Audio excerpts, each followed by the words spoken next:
मर्यादा पुरुषोत्तम राम ने रावण से जंग की। क्या रावण मुसलमान था? कृष्ण जी ने कंस का वध किया। कंस मुसलमान था? महाभारत में कौरवों और पांडवों के दरमियान जंग हुई।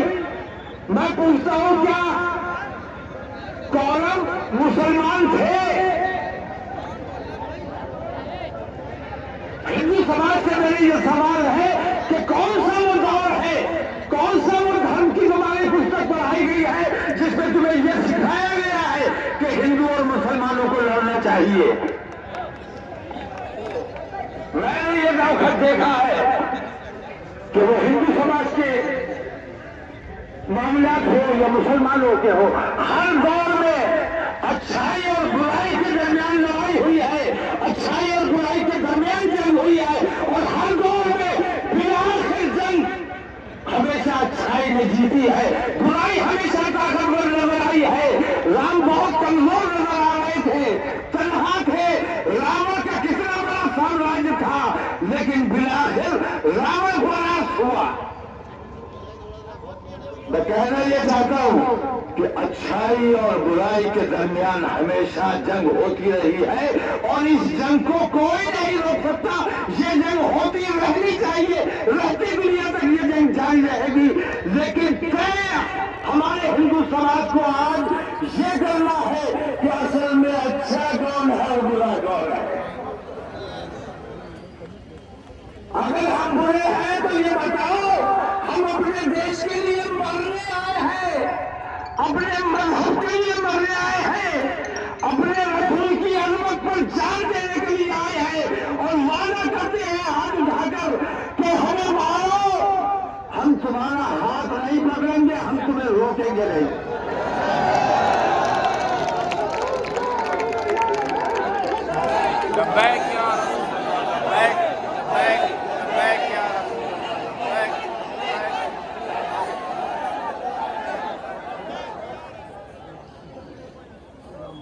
और मैं हिंदू समाज को ये बताना चाहता हूं कि जिसको धर्म संसद नाम दिया गया वो असल में धर्म संसद नहीं। किसी धर्म में यह नहीं सिखाया जाता कि मुस्तैद हो जाओ, लोगों का कत्लेआम शुरू कर दो, जेनोसाइड शुरू कर दो, लोगों की नस्लकुशी शुरू कर दो। लोग कहते हैं, मैं हर साल में देखता हूं, दशहरे पर लोग कहते हैं कि अच्छाई पर बुराई पर अच्छाई की जीत हुई, रावण का वध हुआ, रावण मारा गया। रावण कौन था? रावण में क्या खराबी थी? रावण में खराबी ये थी कि उसने सीता मैया का अपहरण किया था, सीता मैया पर बुरी निगाह डाली।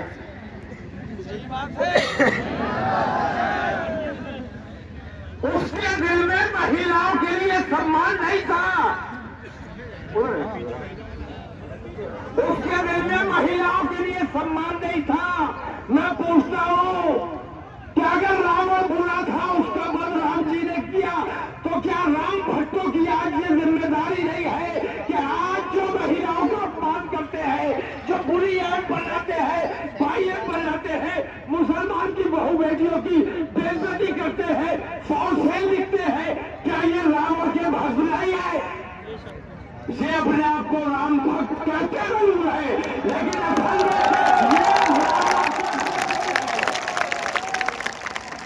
इन रावण के वंशजों का वध करना ये राम भक्तों का काम है।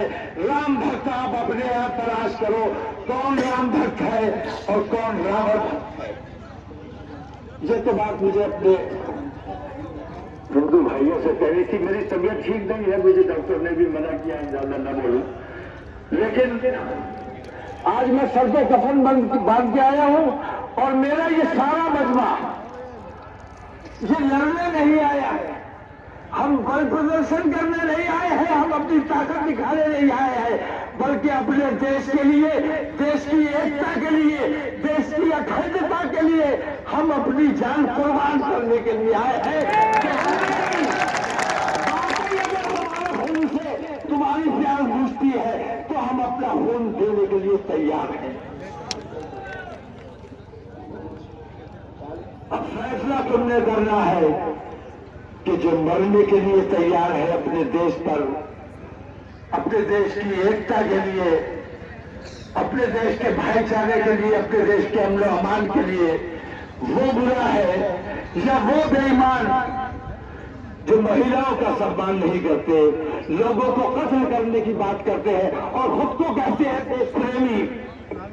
मैं पूछता हूं, क्या वो देश प्रेमी हो सकता है जो अपने ही देशवासियों के 20 लाख लोगों का कत्ल करने की बात करे? लड़ने का तुम्हें बड़ा शौक है, हमें पता है। लड़ने की बात कर सकते हो, लड़ नहीं सकते।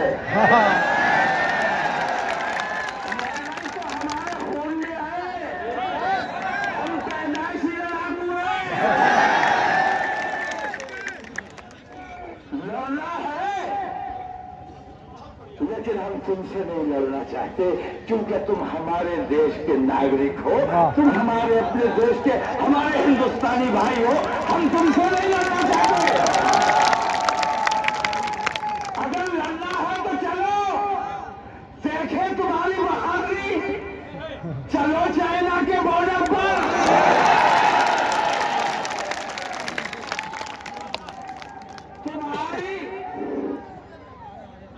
तुम्हारी गैरत कैसे ये गवारा करती है कि चाइना मीलों किलोमीटरों तुम्हारे देश में घुसा हुआ बैठा हुआ है। चाइना, मैं बताता हूं, मैं तो हुकूमत से मांग करता हूं, मेरे ये 20,000 नौजवान आए हैं, मेरे ये 20,000 नौजवान सर पे कफन बांध के आए हैं अपनी जान देने अपने देश के लिए। मेरे नौजवानों को थोड़ी सी ट्रेनिंग दे दो, थोड़े से हथियार दे दो। कैलाश मानसरोवर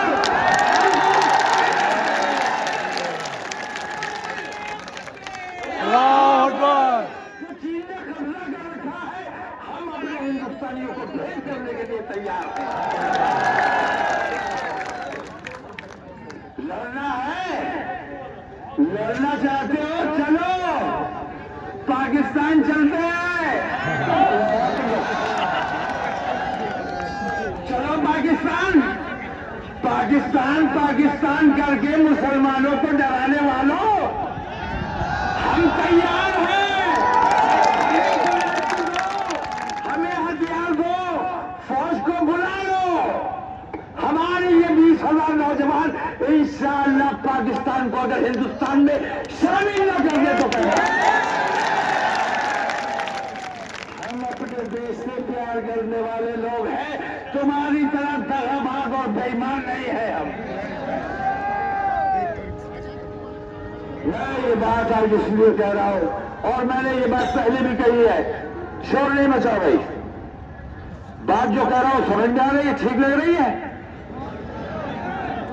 मैं हुकूमत को ये बता देना चाहता हूं, मैं अपने आम हिंदू भाई को ये बता देना चाहता हूं कि रोज कुरान की बेहुरमती होती है, हम सब्र करते हैं। रोज रसूल आजम की शान में गुस्ताखी होती है, हम सब्र करते हैं। खून के आंसू रो रहे हैं, खून के घूंट पी रहे हैं, उससे से तिलमिला रहे हैं, सब्र कर रहे हैं। हमारी बहन बेटियों की इज्जत और आबरू से खिलवाड़ किया जाता है।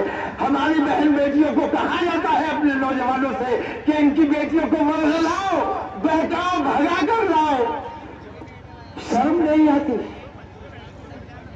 शर्म नहीं आती।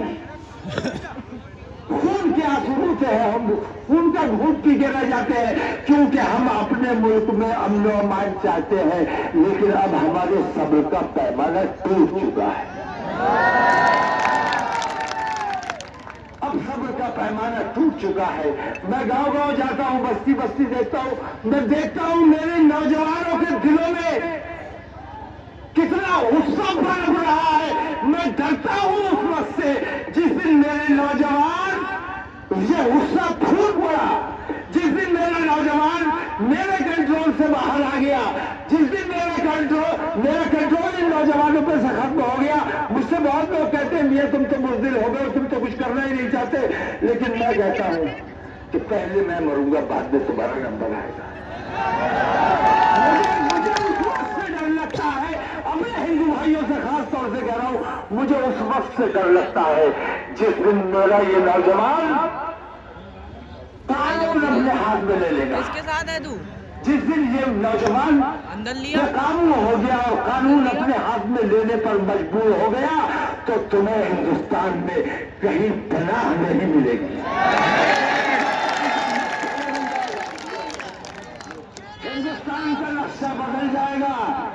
हमारे अंदर हम लड़ाके पैदाइशी लड़ाके हैं अल्हम्दुलिल्लाह।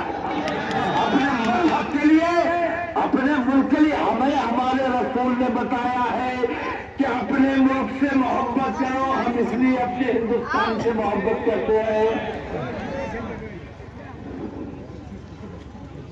तो हिंदू भाई या हुकूमत या हिंदूवादी संगठन ये ना समझे कि मैं अपने नौजवानों को बहका रहा हूं, बल्कि ये समझो कि इनके दिलों में जो गुस्सा पनप रहा है, मैं उस गुस्से को कम करने की कोशिश कर रहा हूं, क्योंकि मुझे डर लगता है उस वक्त से जिस दिन ये कानून अपने हाथ में लेने पर मजबूर हो जाएंगे। और जिस दिन इन्होंने कानून अपने हाथ में ले लिया, मुल्क में खाना जंगी होगी, गृह युद्ध होगा, और गृह युद्ध मैं अपने देश में किसी भी हाल में नहीं होने देना चाहता। हमारे देश में गृह युद्ध नहीं होना चाहिए। अच्छाई और बुराई की लड़ाई होनी चाहिए, और अच्छाई और बुराई की लड़ाई हमेशा होती रहेगी, और बुराई इसी तरह लोगों को बताई जाती रहेगी। आज फैसला हमारे हिंदू समाज को करना है खास तौर से कि अच्छा कौन है और बुरा कौन है। अब अपनी अच्छाई तुम्हें ये साबित करनी है। लंबी तकरीर नहीं करूंगा, मेरी तबीयत भी ठीक नहीं है, डॉक्टर की इजाजत भी नहीं है। अब मैं तुमसे सिर्फ इतनी सी दरख्वास्त करना चाहता हूं कि जितने सब्र सुकून से हम अमान के साथ आए हो, इसी तरह मैंने तो कहा था कि मेरे प्रोग्राम में आओगे तो सवाब पाओगे। ये तो सवाब का काम है। अल्लाह की राह में गर्दन कटाने निकले हैं। अभी एक बार हम फिर ये दावत दे रहे हैं कि हुकूमत, बेईमान हुकूमत, तू या तो अपने उन आतंकवादियों को, गुंडों को भेज, हमें कत्ल करवा दे, या योगी जी अपनी पुलिस को भेजो, हमें गोलियों से बुलवा दो, हम तैयार खड़े हैं। और बिल्कुल मज़ाहिमत नहीं करेंगे। गोली चलाकर देखो, अगर हम अब बचने की कोशिश करें तो लानत है हमारी मर्दानगी पर।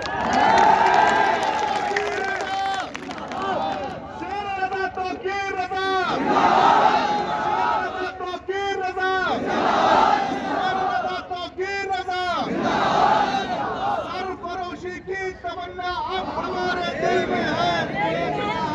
कितना बात है।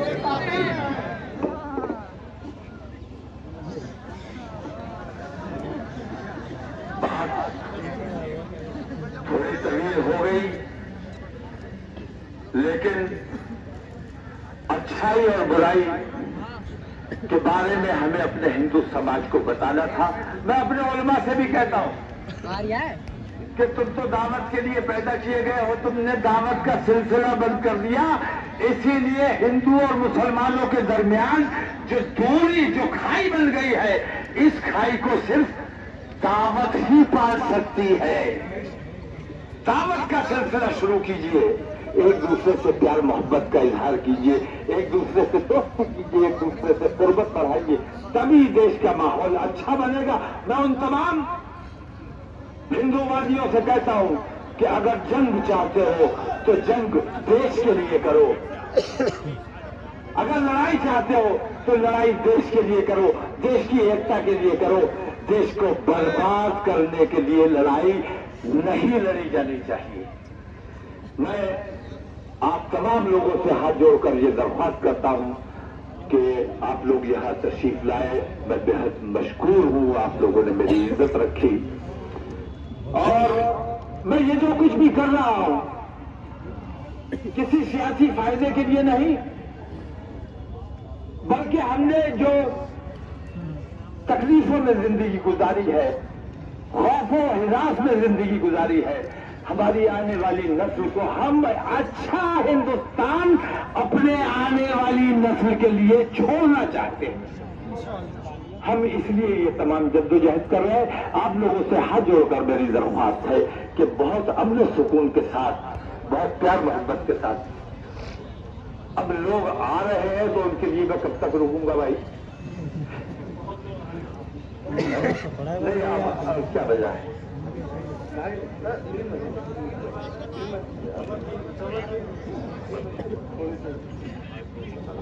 और खास तौर से जिला प्रशासन और जिला पुलिस का मैं शुक्रिया अदा करना चाहूंगा कि उन्होंने जो वादा किया था उस पर अमल किया। जिला प्रशासन और जिला पुलिस ने हमारा सहयोग किया है, मीडिया ने हमारा सहयोग किया है। अब आपकी जिम्मेदारी है कि आप भी उनका सहयोग करें। जितने शांति से आए हो,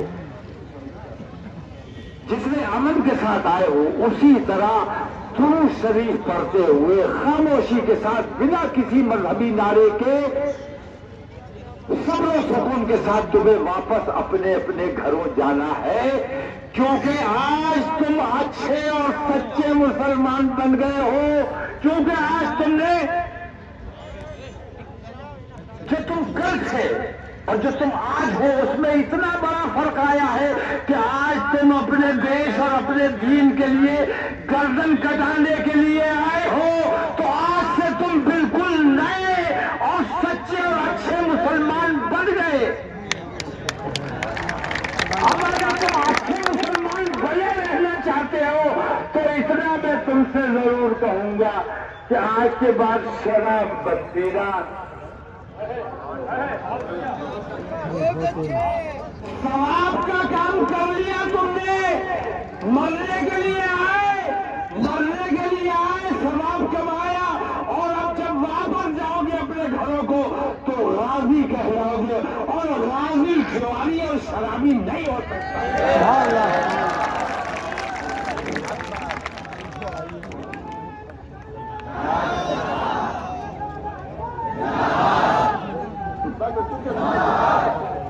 मैं कहता हूं, मुसलमान अगर वाकई मुसलमान बन जाए, जैसा मुसलमान हुआ करता था, जैसा ईमानदार लोग कहते थे। मैंने बहुत बार ये बात कही है कि मैं बचपन में सुनता था, लोग कहते मुसलमान होके झूठ बोलता है, मुसलमान होके झूठ बोलता है।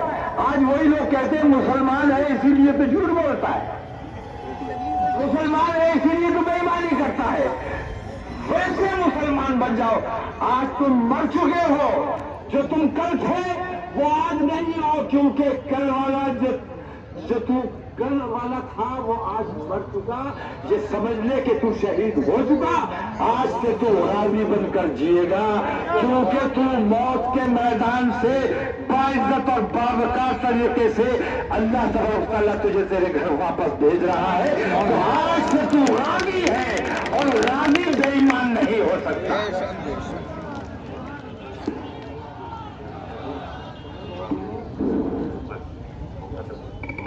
बाकी हमने ये अहद किया है कि ये सिलसिला हम सिर्फ उत्तर प्रदेश में नहीं, मुझे हिंदुस्तान के तकरीबन हर सूबे से दावत आई है। अगला जुमा इंशाअल्लाह मेरा कानपुर में होने जा रहा है, और वहां भी इंशाअल्लाह लोगों को राजी बनाने का काम किया जाएगा। क्योंकि हम बुराई पर अच्छाई की फतह चाहते हैं, और मेरा मानना यह है कि हर हिंदू ये चाहता है कि बुराई पर अच्छाई की फतह होनी चाहिए। हर देशवासी चाहता है कि बुराई पर अच्छाई की फतह होनी चाहिए। तो बुराई पर अच्छाई की फतह करने के लिए अगला हमारा जुमा कानपुर में है। उसके बाद मुजफ्फरनगर से भी दावत आई हुई है, महाराष्ट्र से भी दावत आई हुई है कि एक जुमा हमारे यहाँ कर दीजिए, बेंगलोर से दावत आई है कि एक जुमा हमारे यहाँ कर दीजिए। मुमकिन हो सका, सेहत ने साथ दिया, जिंदगी ने साथ दिया, तो इंशाअल्लाह ये एकता और भाईचारे की मुहिम, ये शांति प्यार मोहब्बत की मुहिम और पूरे हिंदुस्तान को एक करने की मुहिम इंशाअल्लाह हम जारी रखेंगे। इन नफरतों का, मैं तो ये समझता हूं कि मैं जो कुछ भी कर रहा हूं ये एक और आजादी की लड़ाई है। तब हम अंग्रेजों के खिलाफ लड़े थे, अंग्रेजों ने हमारे मुल्क को गुलाम बना लिया था। आज नफरतों ने, बेईमानियों ने, खुदगर्दियों ने, आतंकवादियों ने हमारे मुल्क को बेड़ियां पहना रखी है। इनसे हमें अब अपने मुल्क को निजात दिलानी है। तो इस जंग आजादी में मुझे अपने हिंदू भाइयों का भी साथ चाहिए, अपने मुसलमान भाइयों का, अपने तमाम देशवासियों का साथ चाहिए। साथ ही मैं जिला पुलिस से यह कहना चाहूंगा, मुझे यकीन है कि जिस तरह आपने हमारा सहयोग किया है उसके लिए हम तहे दिल से आपके शुक्रगुजार हैं, लेकिन हमारे अवाम ने भी बहुत सहयोग किया है और अभी वापस जाने में इनको तकरीबन 1 घंटा लग जाएगा। इस 1 घंटे में आप लोगों को सब्र और तहम्मुल से काम लेना है, किसी किस्म की नारेबाजी नहीं करनी है। और जिला प्रशासन से मैं खास तौर से दरख्वास्त करूंगा कि हमारा आपने डिमॉन्स्ट्रेशन देख लिया, हमारा एहतजाज देख लिया कितना पुरसुकून और सब्र आजमा था। हम अपने लोगों को